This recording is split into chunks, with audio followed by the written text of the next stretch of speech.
conversation about real bands, playing real instruments, and making real music. Not a laptop in sight. This is Trunk Nation. Never calculated, never scripted. With Eddie Trunk, SiriusXM's Faction Talk. Talking rock with you every day here on Trunk Nation. Faction Talk, Channel 103, every day live, 3 to 5 Eastern, anytime on the SiriusXM app. Full shows, interviews, audio, video, more. Grab it on demand. And join me every day. Get involved at 844-686-5863 and follow on social media at Eddie Trunk. We're going to go to the phones now with a guy who, well, his appearance with us last week pretty much locked up and froze the SiriusXM app with so many people wanting to hear it. He promised that he would be back with us in 7 days with an update. Ace Frehley was on with us, of course, last Wednesday, upset about comments that Paul Stanley made about the original lineup, and if they would have played at the Rock and Roll Hall of Fame, that they would have been more accurately called Piss instead of Kiss. And as many know, last week Ace issued an ultimatum to Paul to issue an apology for that comment, he was going to come back on this show in 7 days and discuss if in fact that happened. So joining us now live on Trunk Nation, returning to the show, is Ace Frehley. Ace, how are you, buddy? How you doing, brother? I'm good. It's been a crazy week. Here I am trying to finish my new album, working 6 days a week, 12-hour shifts, and I had to deal with all this nonsense. Well, let me ask you this before we get texting hold on, me, Ace, emailing me. Before we get to what's happened in the last 7 days, did it take you by surprise that what you said a week ago on this show had become such a thing, like it spread literally all over the world? Were you surprised by that? Because this isn't the first time you've said some stuff about them and they've said stuff about you, but this one really seems to have touched a nerve. Well, Paul and Jane have pretty much dragged my name through the mud ever since I quit the band the first time in 1981, 1882. They actually begged me not to leave, even though after I left, they said I was unemployable, undependable, and not a good guitar player, and everything you could say negatively about a musician they said about me. But prior to me quitting the band, they asked me to please stay. That's a fact. Well, to the point, hold on, let me jump in there. What would absolutely support that is the fact that everybody knows the period you're talking about is Creatures of the Night. You were out of the band. You were already out of the band, but they still put you on the album cover and put you in the video. So obviously that was an attempt to keep people on the hook. I wasn't really happy about being on that cover. I didn't need the press. I didn't need the money, and I thought it was unfair to the fans that I really didn't play almost anything on that album, although Michael James Jackson, the producer of the record, said I did. It was so long ago, I can't even be accurate with the statement on whether or not I did perform at least one song. I may have, but I think that's a moot point at this juncture. Yeah, of course. So we know the history. We know all that stuff. We know since then there's been ups and downs. You've been in, you've been out, and all of that. Update everybody, if you will, off of last week when you were on this show and you wanted the apology from Paul. Did he contact you? Yes, he did. Not long after the show was over. And I was blindsided by the phone call because I saw his name come up on my cell phone, and I spoke to him 100 different times on that number, and that can be verified by Verizon, who is my cell phone carrier. So, I figured he was calling me maybe to apologize or at least explain why he said that. Maybe he meant it really more towards Peter than me, and whatever the case may be. But instead of an apology, I got a 5-second phone call which said, F you, Ace. I'm not going to apologize. And hung up. You can curse on this. So say that again. He said, fuck you, Ace. He said, fuck you, Ace. I'm not going to apologize. And hung up. He wasn't even man enough to let me give a rebuttal and explain why I'm so upset or anything like that. So this wasn't a voicemail. You actually answered the phone, and on the other end, that's what you heard. No, it wasn't a text. It was a phone call. And it wasn't a voicemail. You answered. I picked it up because it said Paul S. Right. You know, when it comes to the guys, I never write their full name. God forbid somebody finds my phone. You know, they may not figure it out that it's Gene Simmons and Paul Stanley, and I would never give out their phone numbers. Right. I do that with people in my phone directory too, including you. Sometimes I even call people, by aliases, like, I'll call somebody Clarabelle or those other clowns. This is amazing. This is amazing. Hold on. So shortly after last Wednesday, he calls you, and you answer, and he says, fuck you, Ace, I'm not apologizing, and hung up the phone. That was it? Absolutely. And if you look for your emails, messages that I sent you, I did screen grabs from Verizon on, it's the same day as our interview, and it says 5 seconds. Yeah, no, I saw that. So... You saw that. So you're verifying that Paul S. called me and a 5-second phone call. You sent me the screen grab, and I do see the 5 seconds. Yes, absolutely. And I'm going to just say to the audience, some idiot out there might say, oh, well, Ace is a graphic artist. He's really good at Photoshop. He could have probably Photoshopped it. Well, guess what? It's still on the servers, and I'm still going to get a bill from Verizon. Right. And it's going to say a 5-second phone call from P.S. Paul Stanley. So, Ace, what happens next? Did you try to call him? The judge can order them to pull it off the servers because it's still there. Now, I told Doc McGee this whole story, and you know what he came back with? He said, Paul said he never called you, number one. Number two, Doc said to me, well, he uses like AT&T. Not realizing that it really doesn't matter if he calls me from Tokyo, from Schmoho cell phone company. No, it doesn't matter. I mean, my carrier documents every phone call I get. Yeah, it doesn't matter what service you have. The log is there, and I can't believe Doc said that to me. So wait a minute. When did smarter than that when it came to cell phones? When did Doc contact you? Oh, I've been in touch with Doc for like at least 3 or 4 times between our last interview and today. And the earliest I texted him was today because I was hoping Paul had enough sense to. You know what? I would have been happy if Paul would have just called me one-on-one like a man and apologized. That would have sufficed. But after cursing me out on the phone, the gloves are off. But he did anything but apologize. It sounded. To just say. He made me twice as mad. But what is so? And I've known Paul for almost 50 years, and we've always had a really good rapport on the cell phone, And but I recognized his voice. If you know somebody 50 years, you know their voice. Of course.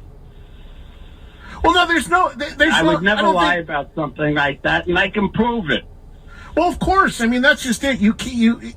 But okay. So what? We're living in a world with technology that has footprints.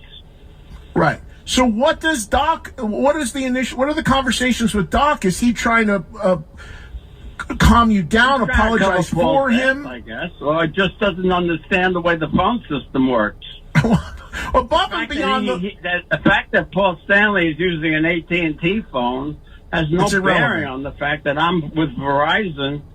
I don't want to plug any companies, but I got to speak reality because, when this hits court, I have to tell the carrier.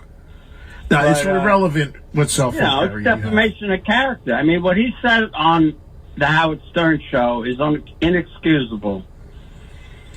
And so what? You want to play? You want to play the section? I think I sent it to you.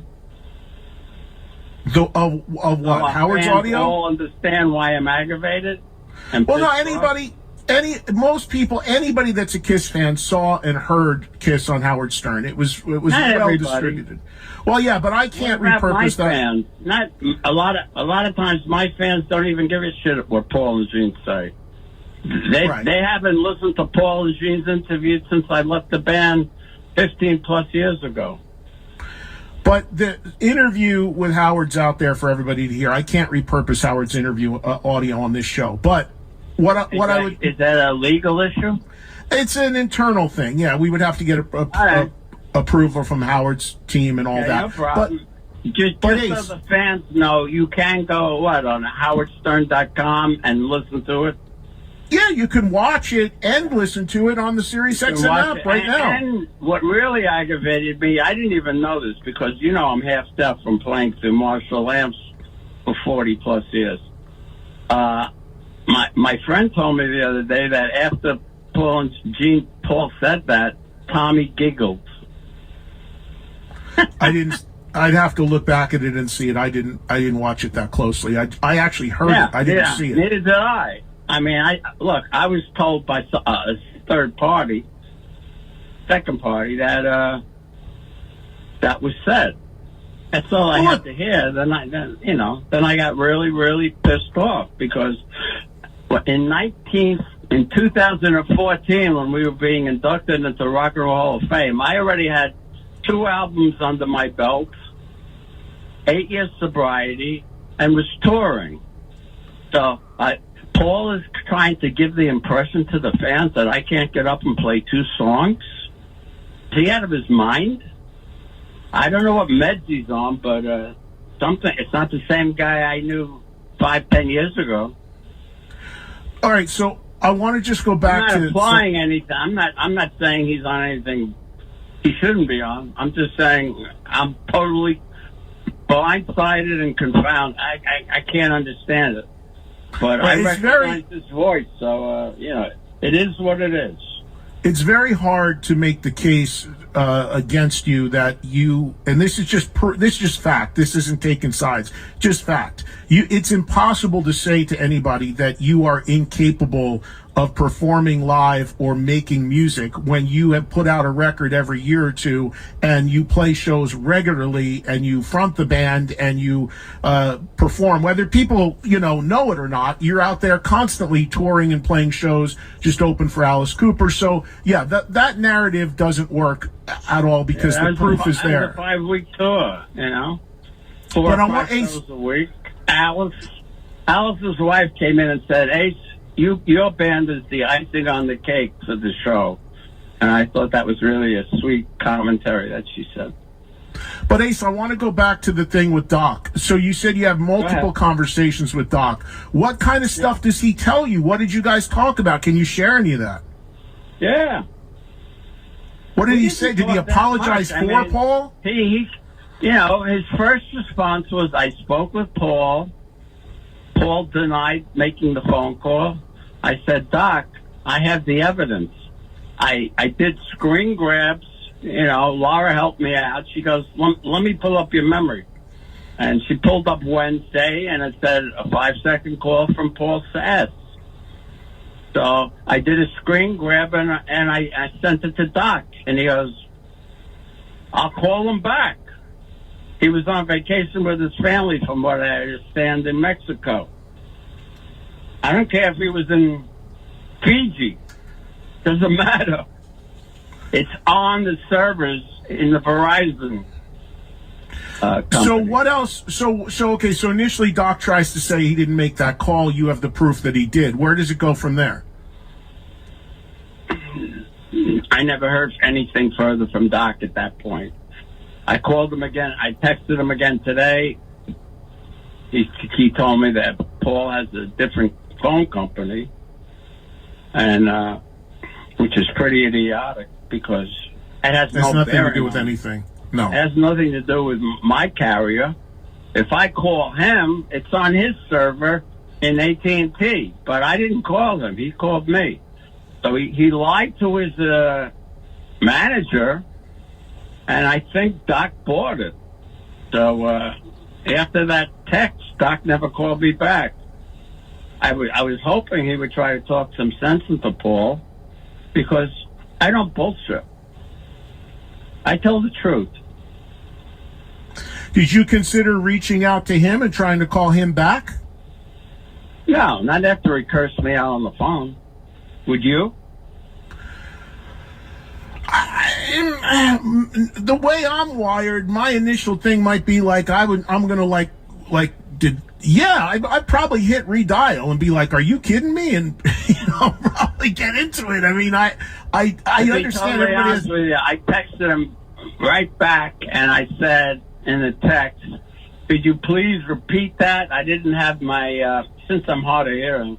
I didn't have my speakerphone on. Could you please just text to me what you said? Because I'm not exactly sure what I said, what you said." But basically, I said that because I wanted even a bigger record of what he said. I wanted it in black and white. But it's on the servers in Verizon, so I'm not concerned. You get a court order, they pull it off. His name is Mud. So where does this rest with you? What I mean, do you think anything more comes of this? Are you just going to move on? Where are you at? I initially, if you remember correctly, I initially said if he doesn't apologize, I'm going to spill some dirt that nobody knows about. Right. And then I spoke to several good friends of mine who are God-fearing people, and I go to AA meetings with, and they said, don't ever sink to their level. That's what they do. That's what they've been doing for years. Why are you going to sink to their level? So then I came to the realization that I don't even have to bring up anything that I have hidden away in my attorney's safe deposit box. I can just talk about things that they've said about me in black and white. They can't come after me after that, because they said it. It's in black and white. Let's talk about some previous interviews. Paul Stanley has admitted the company that does his artwork that he created the logo and designed it. Now, we all know that's a lie. Am I correct? Did I send you the button of the first rendering of the logo with a lips and a diamond shape over the eye, which we decided to drop? Yeah, I didn't know what that was. You texted that to me. There's a logo that you sent me. I designed. That was the first rendering of the KISS logo I did. Wow, I've never seen that. So that just got auctioned off. The original one, the one I sent you, was a copy. That just got auctioned off for $100,000. Has that picture ever been shown of that original logo? I've never seen that. It's in my book. You've seen it. You just forgot. Yeah. Hey, so it's a diamond. We don't have the memory we used to have. No, I know. Tell me about it. So yeah, obviously, I can't remember people's names for the life of me. The thing is, he's always said is you designed the logo, he refined it. So by refining it would mean from what you're showing. That was his old story. Now he likes to change history and say he created the logo and designed it. What he did was, since he went to music and art, I gave him the logo. Everybody loved it. He said, let me redraw it with a rapidograph pen. And, he can draw straighter lines than me because he's had art training and I haven't. Just like I never took a guitar lesson. So he refined it very nicely. Thank you very much, Paul. and that's the logo that you see today. But he didn't create it. He didn't design it. He just clarified it.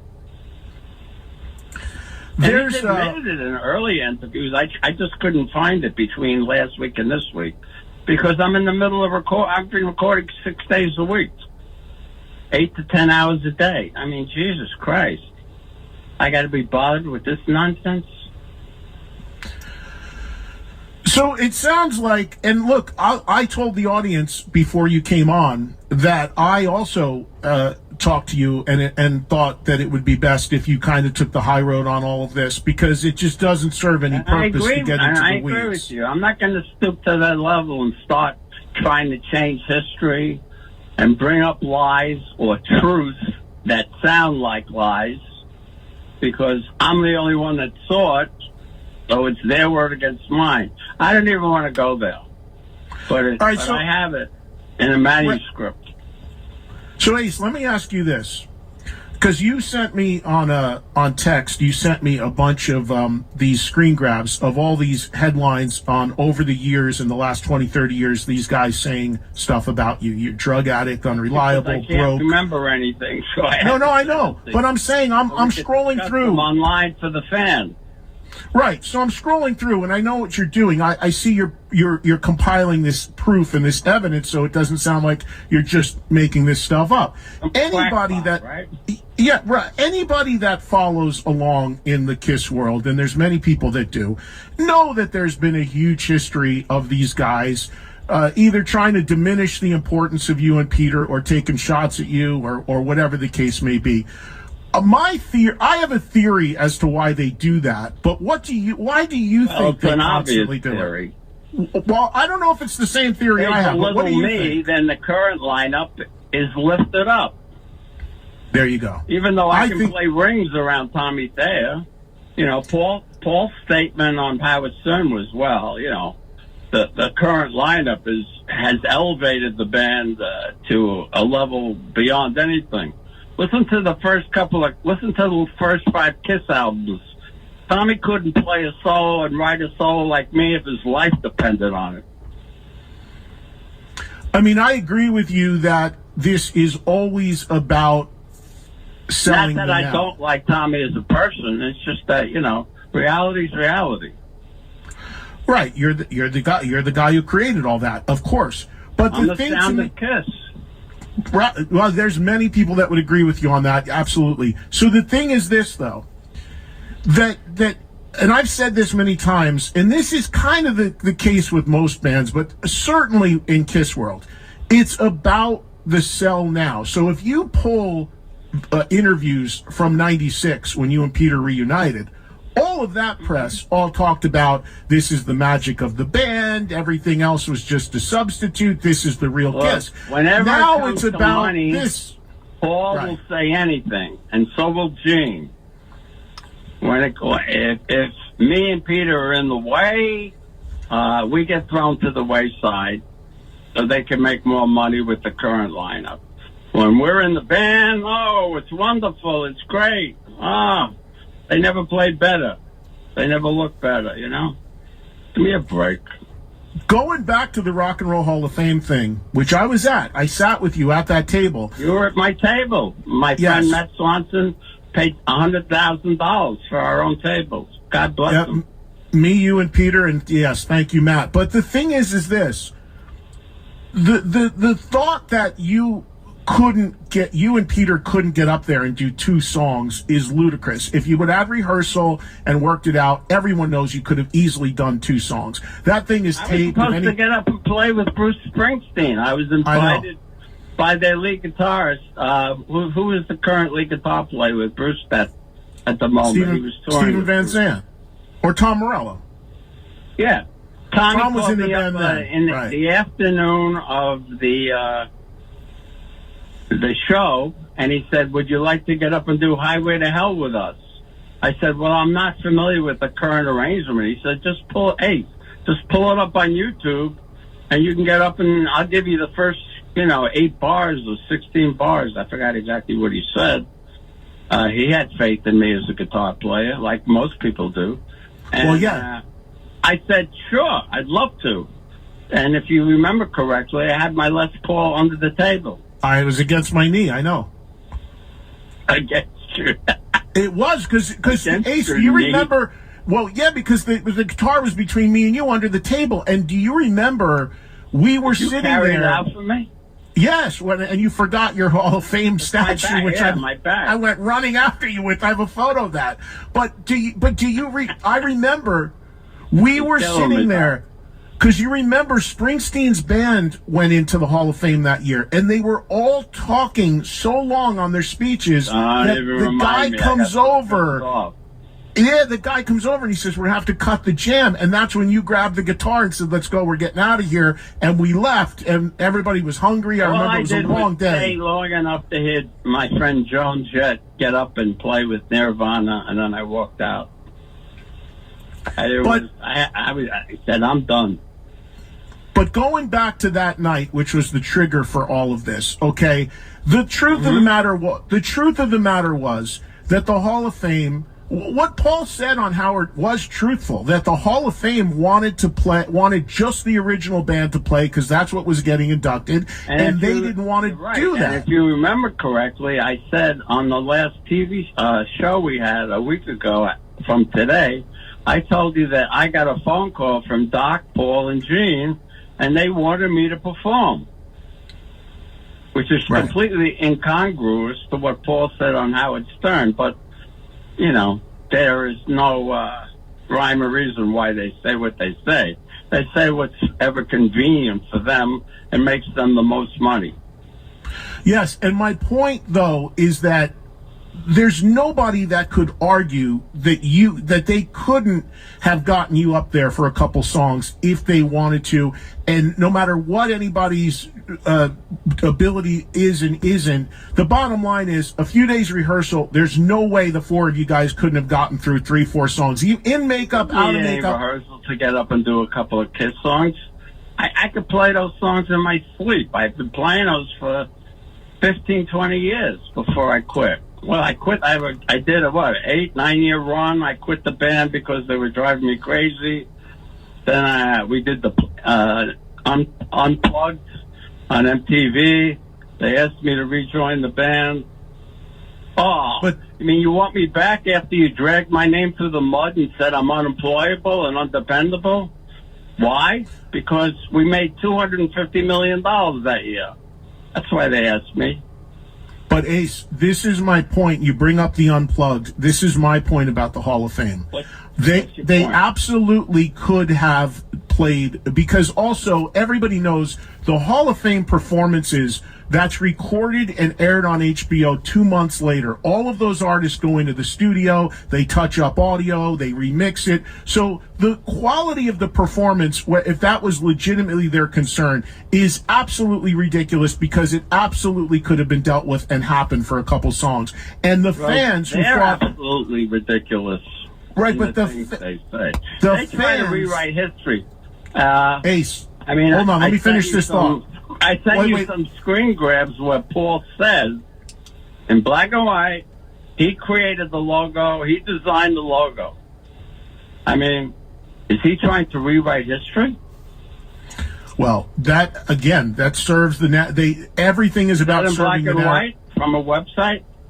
I know, but that's about serving the narrative. My point is this: they didn't want to play at the Hall of Fame even for a couple songs. As I told you last week, there were tons of bands. No, they wanted to. They called me up and asked me to. And then I said, I'm not getting on stage with Tommy Thayer. Right. And they didn't want to confuse the people in the audience between the old band and the new band, because that's exactly what happened during Unplugged. And they had to drop their album with Tommy and Eric and do a reunion tour, because that's what the fans demanded. Hold on, there was a little of that fear in their heads, because me and Peter would have gotten up there and killed it.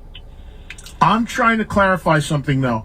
When you're 100% right, They didn't want to play. They wanted to play with you and Peter, but only if Tommy and Eric were on stage as well, who were not being inducted. They would not play with just the 4 people that were being inducted, you and Peter. That's the problem. That's why nobody played. But I'm saying other bands have done that. Cheap Trick did it. Heart did it. There were members that weren't in the band, but for a couple songs for the fans, they did it. Gene and Paul would not do it for a couple songs for the fans. I believe the reason for that was exactly what you said about the Unplugged. I was at the Unplugged taping. When you guys came out at the end as the surprise, it was mayhem. There was an avalanche. There was no way they could go back and sell the previous non-makeup lineup and the record they had coming at that time, which was Carnival of Souls. They saw the reaction, they folded all that, and they went to the reunion, and we all know how huge the reunion was with you and Peter coming back. Largest grossing tour of the year.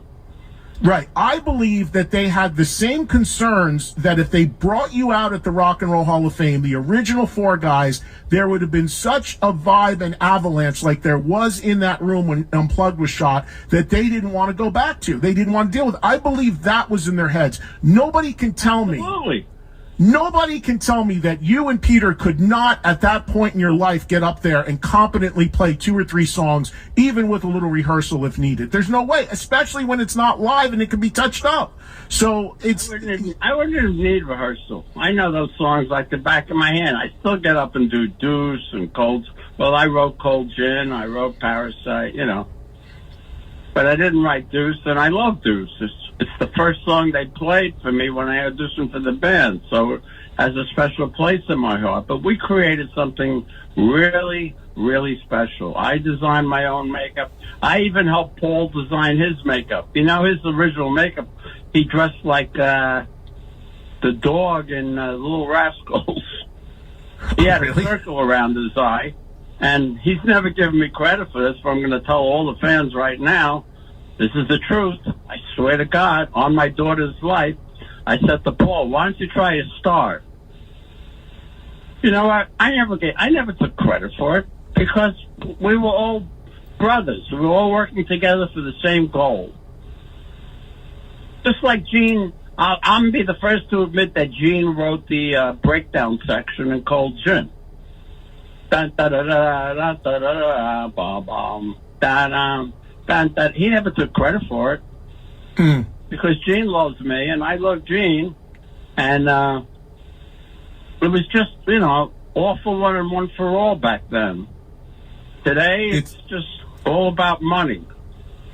It's interesting you talk about songwriting because in that same Howard Stern show, which touched off this comment to you about you and Peter, for that matter, Gene and Paul argue throughout that interview. I've not watched every minute of that, but I've heard most of it. They argue amongst themselves about who wrote Strutter and what part of Strutter. So Who did write Strutter? I thought Paul did. But Gene kept chiming in and saying he did during the interview with Stern. Or at least part of it. They argued over who wrote what part. It really doesn't matter, but to them it matters because it means money. Well, I think they each have credit on the publishing. Hey, have you heard? You know that song, da da da da da bum. What is it called? Love Theme from Kiss. Yeah. I wrote 90% of that song. I gave Paul, Gene, and Peter equal writing credits. Why? Because I'm a nice guy. They'll probably say I'm lying. But I came in with that song and played it, and they go, oh, that's a great instrumental. Yeah, they helped me arrange it and added a few parts, but the majority of that song came completely out of my head. Will they admit it? To this day, at this point in time, I doubt it. Have you heard anything from Peter? Ace, have you heard anything from Peter in the last week about this? I'm sorry? Have you heard anything from Peter in the last week about this? No, I just got a text from Gigi because I sent her 3 rough mixes off my album, and she just said, me and Peter loved them. She said, it sounds like the old Kiss. Yeah. So So just in wrapping up on this whole thing, what do you want to say? And needless to say, where we are now on the 5th day of April, 2023, for fans holding out some sort of hope that you're going to do something again with the band for the final shows, I'd say at least where we sit now, that ship has sailed, huh?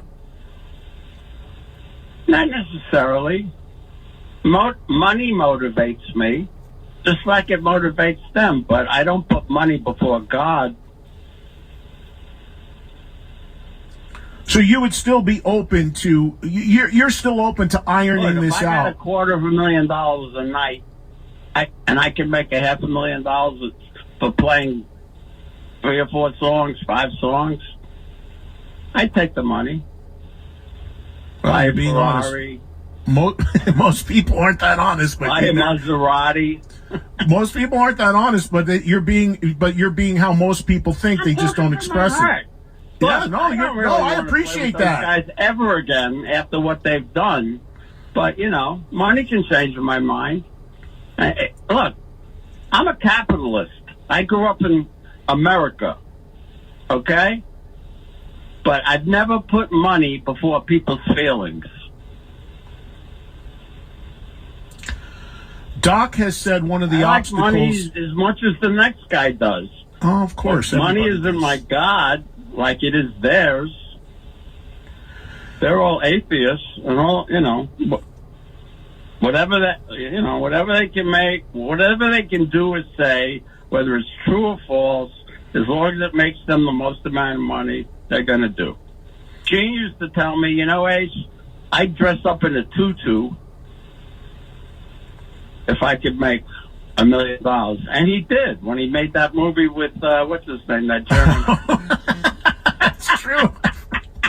I remember that movie called, with John Stanley. You remember that? Yeah, Too Young to Die or Too... that is true. He did dress... Of course it's true.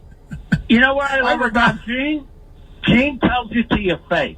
Yes, I always said that. He's a straight shooter. And you know what I hate about Paul? Paul will walk into a room, I'll play him a song, and he goes, I love it. He'll walk out of the room and tell the producer, can that. It sucks. You know what that said to me? My wife, at the time, when we were recording Psycho Circus, she goes, don't send those guys any of your songs. They're going to steal them. They're going to steal the ideas. So I sent them a song called Life, Liberty, and the Pursuit of Rock and Roll. They canned it.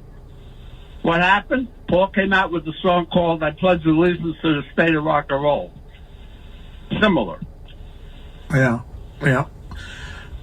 Ace, one other thing on the potential of playing with them again. One of the obstacles that Doc has cited in interviews recently is the makeup factor. That you can't have 2 guys in the makeup, 2 cats, 2 spacemen. I'm a good-looking guy. I don't need the makeup.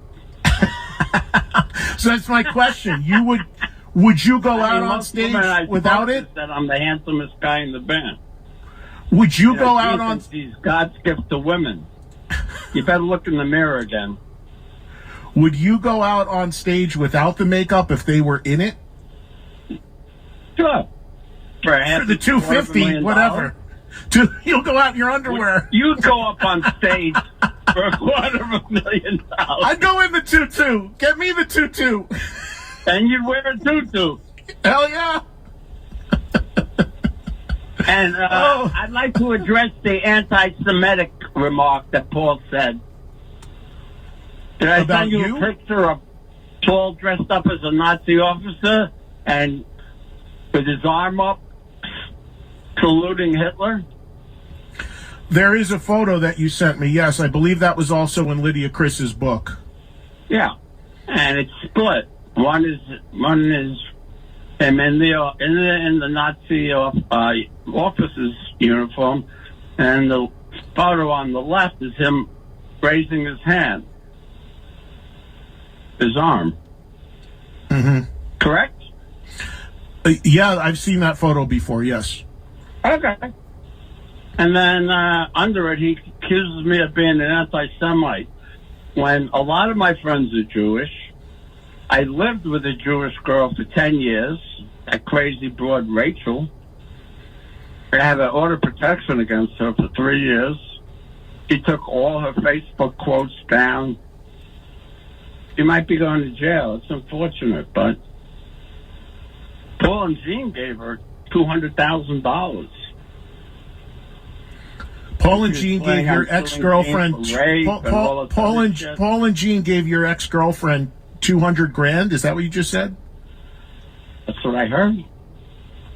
For what reason? I may be incorrect. Maybe it was only $100,000, but it was to sign a non-disclosure agreement, and then she broke it and talked about them further on her Facebook because she probably took a handful of pills and got loaded and say anything.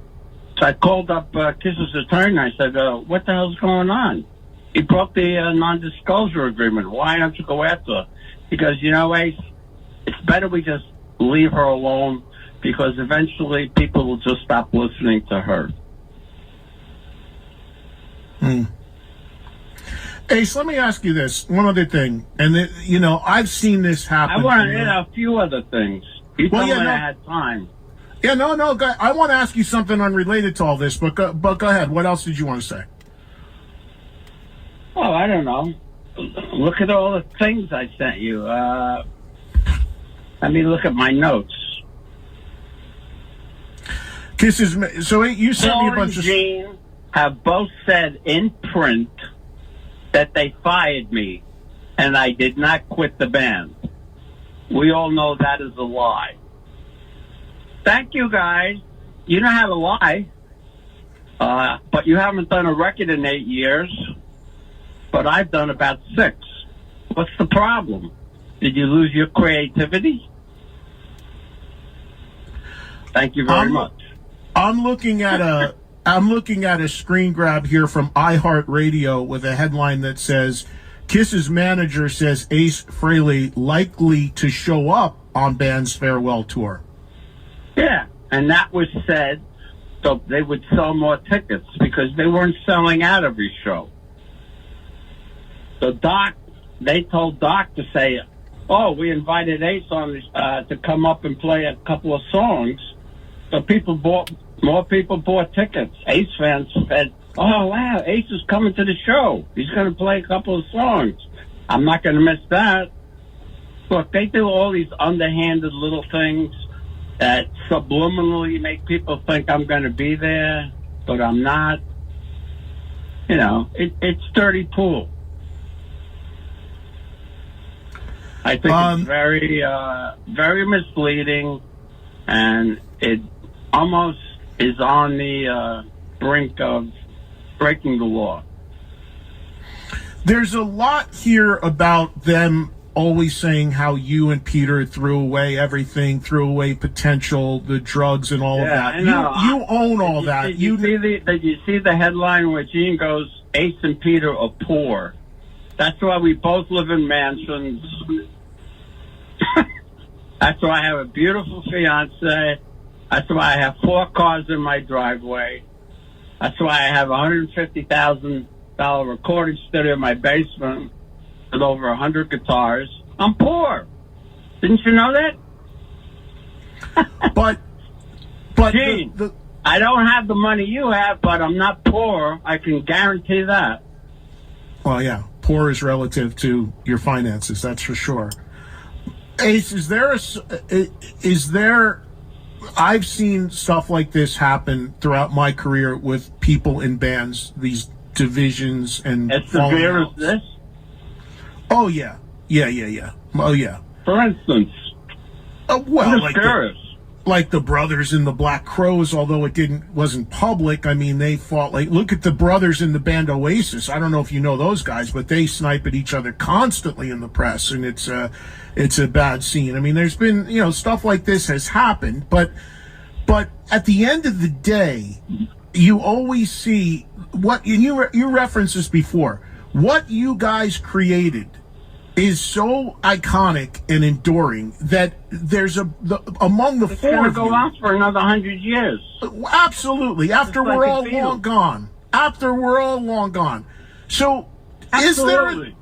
Is there a side to you that like that wishes that this could all be resolved and that you could just move on with your life? Is there a side of you that wants to go back? I gave Paul a chance to do so, and he cursed me out.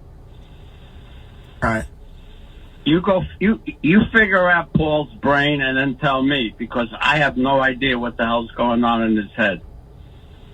And half the time, I don't know why Gene is putting me down, because when I went on the tour with him, helping him promote his vault experience, which I said, I couldn't remember the name of it, and I said, Silly Safe. And you told me that was one of the funniest. By the way, that was my favorite thing of all last week. Yeah, Silly Safe. I tried to get that trending. Coffee table. He gave me one.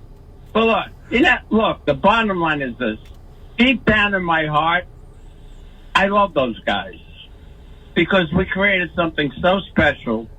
Yes. That it will be remembered for years. When we're all dead and buried, there will still be people listening to Kiss music, and I'm overjoyed. You should be. That's incredible. I want my legacy to be cleared of any of this bullshit and lies, because I don't want anybody to think that I was fired when I wasn't.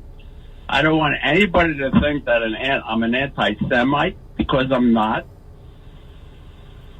I don't want anybody to think that the night of the induction to the Rock and Roll Hall of Fame, I wasn't able to get up and play 2 songs or 3 songs when I had just recorded 2 records and been on tour and 8 years sober.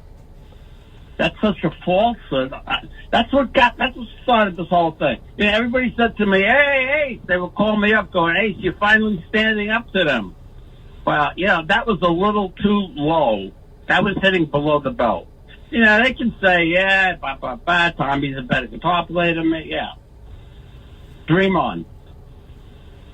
I'd like to see Tommy write 40 guitar solos like I've written. Well, all he does is copy my guitar solos. He's not even man enough to play his own, because Paul and Gene won't let him. And he takes it. You can't, though. I mean, and this is a credit to you. The solos, I've said this many times. To me, but in the same token, your guitar solos. I'd say, look, if I can't play my own solos, I'm not doing this. But your guitar solos are songs within the song. Different makeup, like Eric Carr did, and like Vinnie Vincent did.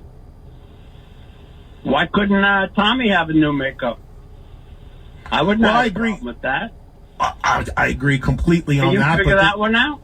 Yeah, well, because I agree completely on that. But what they'll tell you is they wanted to make sure that they kept the same image and the same thing in their mind. Because my makeup sells more than any other makeup. Do you know that I outsell Gene in merchandise? I was told that by Live Nation. Look, to me, and I'm not even in the fucking band.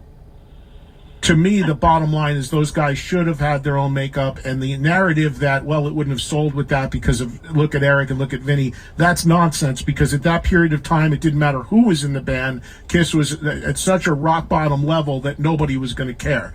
I think those guys, Tommy and Eric, were shortchanged by not being able to come up with their own personas, their own people. And look, Doc just said the reason why, at least one of his reasons why it's a problem for you and Peter to come out is because of the makeup. Well, whose fault is that? They should have had their own makeup, and we wouldn't have been here if they did that 20 years ago. The idea that nobody would have bought the band with those guys in different makeup is, to me, ridiculous, because... Yeah, but I would have gotten checks for 20 years. Did I get... Oh, and they're trying to say that they own my makeup? Sorry. I spoke to my attorney yesterday. He goes, you own the makeup. You license it to Kiss. That's a fact. I don't lie. Call up Gene. Let me ask you this then. If that's the case, could you pull that license, which would mean that Tommy couldn't wear it anymore? or you wouldn't do that because you'd lose your money? No, because I did something stupid. I was loaded when I did that, and I licensed it to them for perpetuity. Oh, for as long as they want to use it. Means they can use it as long as they want to use it, as long as they pay me a royalty, which they do. You know, I get checks quarterly. That's why I'm so poor. Didn't you know that, Ed? Ace, let me. All right, so just a couple other quick things because I'm going to run out of time. I got to ask you, unrelated to all this, and again, I think, you know, you've said what you said, and it's unfortunate, but please come back and let us know should this ever be cleared up. I'm really happy I decided not to talk about dirt because I don't want to stoop to their level. I am too. I don't want to tell people things that would really not make them like Paul and Gene. I think what I've said today, all I did was repeat stuff Dave said. Yes, and I think so too, and I told you that. I don't seek that stuff out. It's not good for anybody. I wasn't going to stoop to the level and lie or come up with things that would shock people to the point where they wouldn't even want to go to their concerts anymore. You know, I have proof of that stuff, but I'm not, you know, I'm a team player, and I always was. And they should respect me for that, not put me down. I have no idea what goes on in their brains. But, you know, I helped create Kiss. My guitar was the sound of Kiss, pretty much. Paul's not a bad guitar player. Gene's an underrated bass player. I think Gene's a great bass player. And I love Gene's voice better than Paul's, actually, if you really want to know. But, Ace, let me ask you this. Give a prediction. What? So here we are, April. Hold on, we're Can here. I see into the future? Well, when I was 16, I said I was going to be a rock star, and that happened. Well, you're from outer space, so you should be able to see the future. The garden?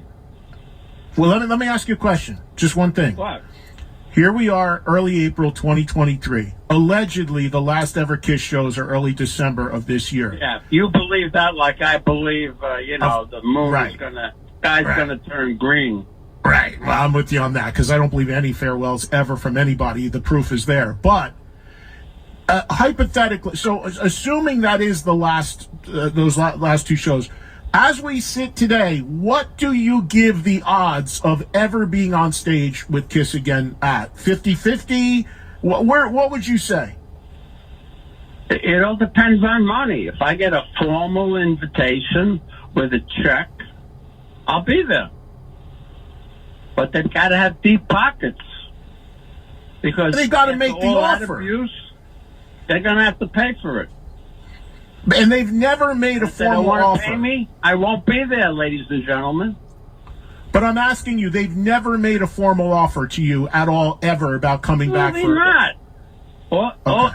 The only reason from what I understand, the shows are sold out.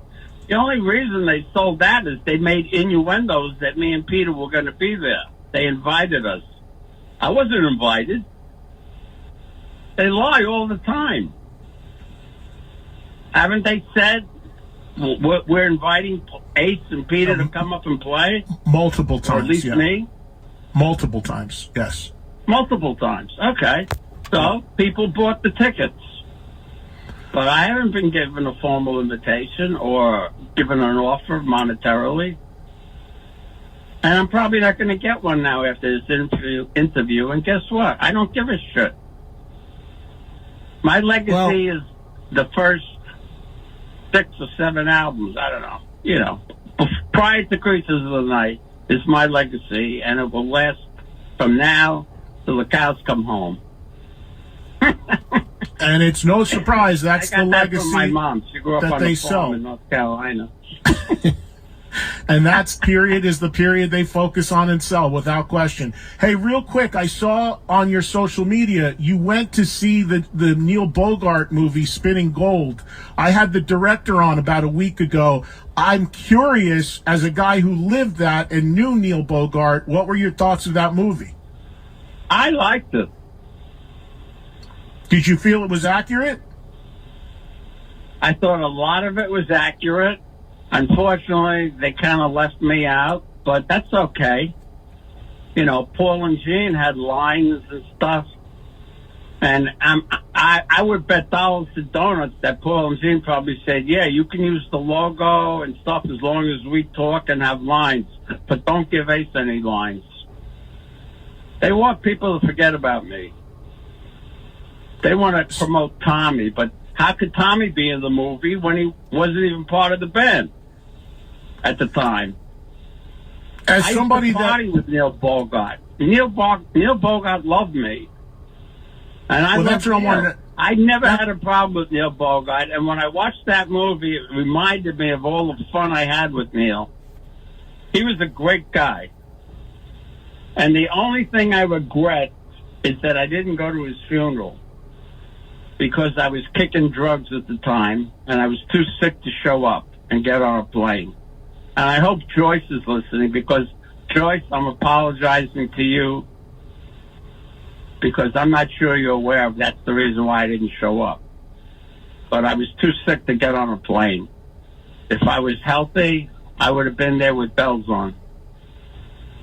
So you thought the portrayal of Neil Bogart in that movie was accurate? You thought that was a good representation? I thought it was I thought you know what killed me? The one that played Joyce looked a lot like Joyce. Right. And you know what?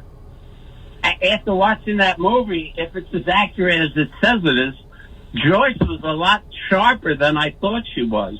You know, Bill always used to make me think that he was the brains of the thing, but according to that movie, Joyce was the one that was responsible for getting us signed, not Bill. Yeah, no, she's always been. Unfortunately, Bill isn't here right now to defend himself, but in that movie, pretty much Joyce is the brains of the operation. And it very well could have been. I didn't know. I wasn't paying attention, you know. I was too happy just running around and having a few drinks and playing with the girls. Well, yeah, you were young kids figuring it all out, you know. Yeah, I was young. I'd never been on a plane before till I went on tour with Kiss. I'm just a poor kid from the Bronx. Was a poor kid. I'm not poor anymore, Gene. And for people who are wondering about Joyce, if you don't know the story, Joyce Bywitz was Bill LaCoin's partner in the early management of Kiss, and then ended up dating. They were equal partners. They were equal partners, and then she ended up having an affair with Neil Bogart, who was the head of Casablanca, who the movie's about, and that created some tension because now the manager of one of the acts is also having an affair with the owner of the label, and there was conflict, right? So that's covered in this movie. Again, the movie's called Spinning Gold. It opened in theaters last Friday, but I thought that was cool that you went to the theaters and saw it. And as somebody who lived it, I was just curious what your thoughts were. It really brought back some fond memories of Neil, because Paul hated Neil. They used to fight all the time. You know, I have no idea why. You know, but he always had a problem with Neil. I love Neil. I remember sitting in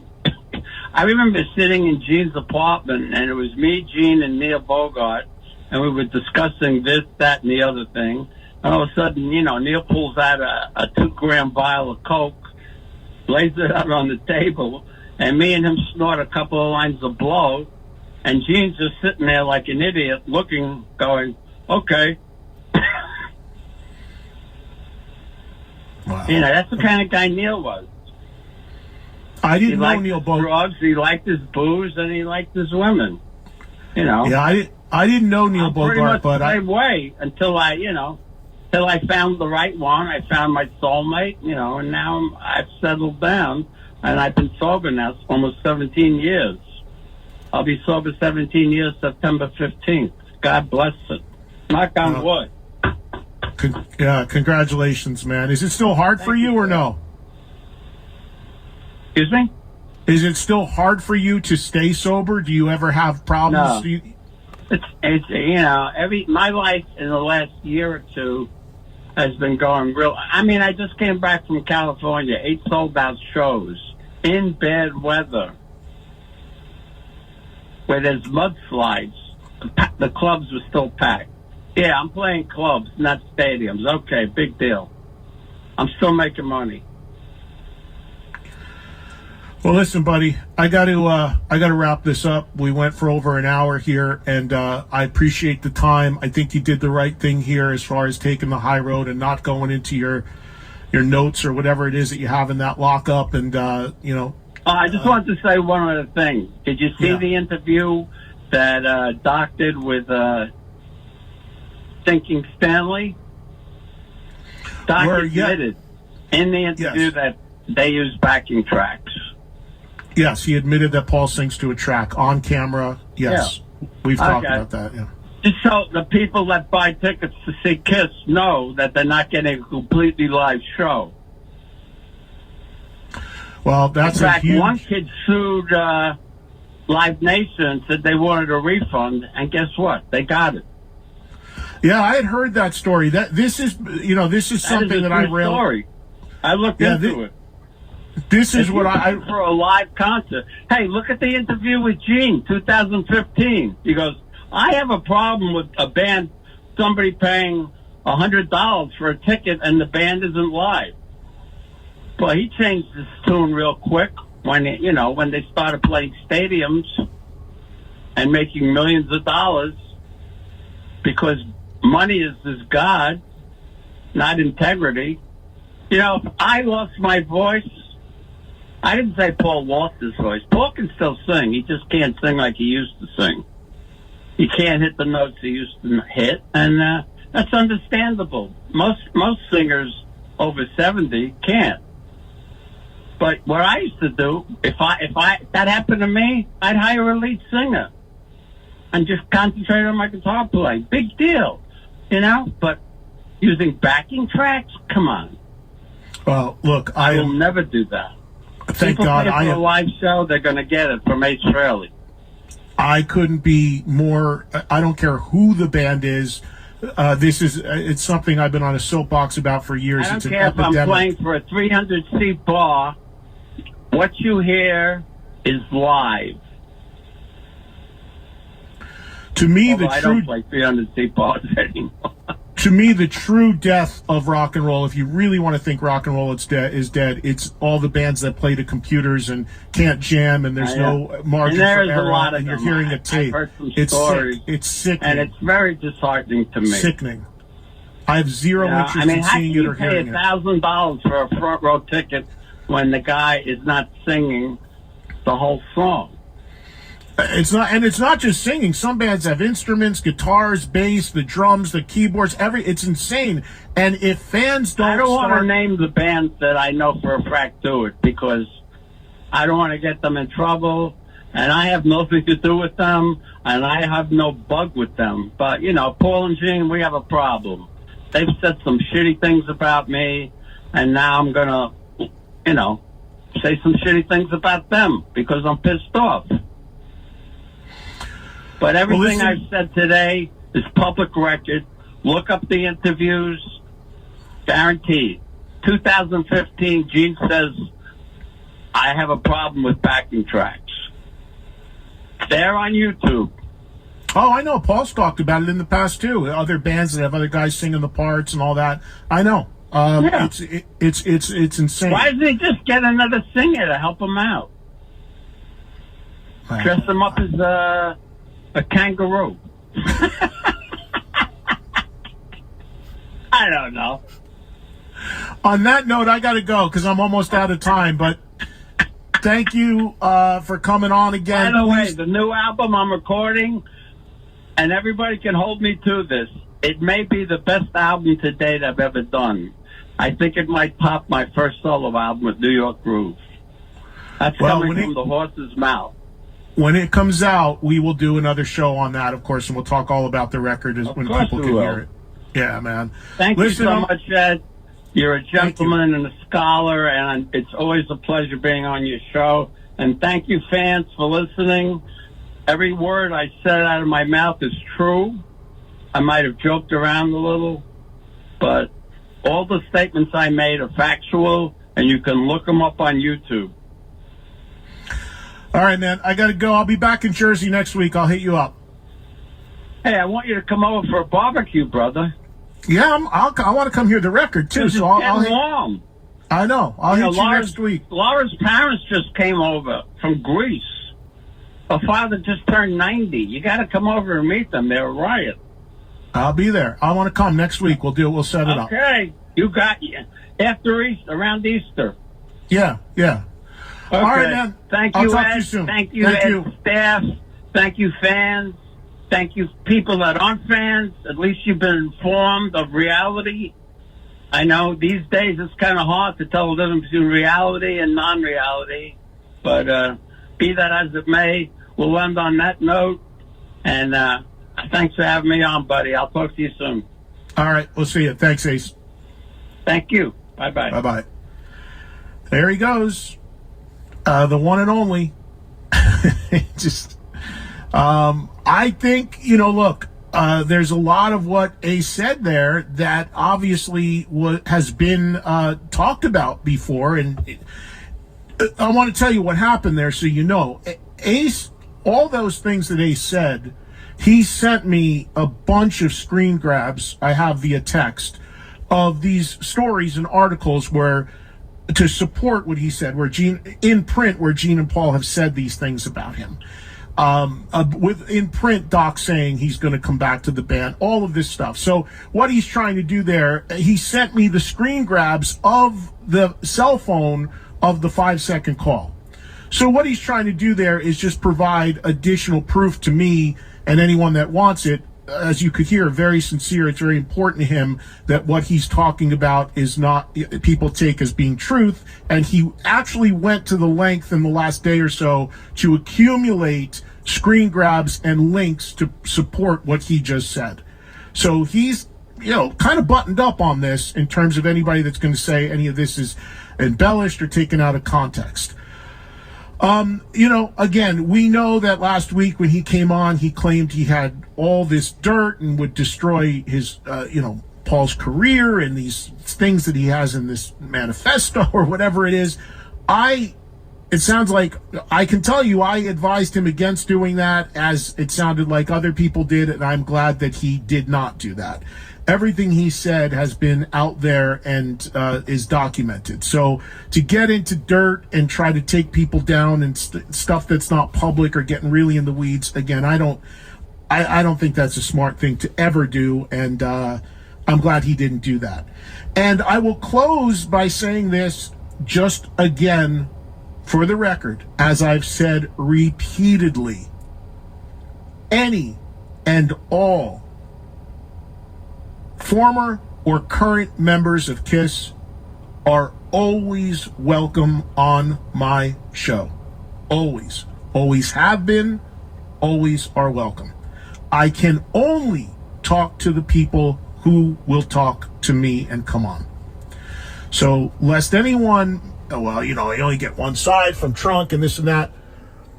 You can only present sides that'll come on. Bruce has come on a lot over the years, still does. Peter occasionally when he's got something going on. And he would be interesting to hear from on all this because, he was thrown under the same bus, But, of course, Peter's welcome if he wants to dive in on this. And, Eric Singer, Tommy Thayer, always welcome. Gene, Paul, needless to say, always welcome. You can only talk to the people that will talk to you. All right. Thanks to Ace. That was over an hour straight. Hope you enjoyed it. We got to do a break. We'll come back. A few thoughts, maybe a call or two, time permitting, and we'll wrap up another epic Trunk Nation on a Wednesday. Faction Talk, Sirius XM Channel 103, or the Sirius XM app.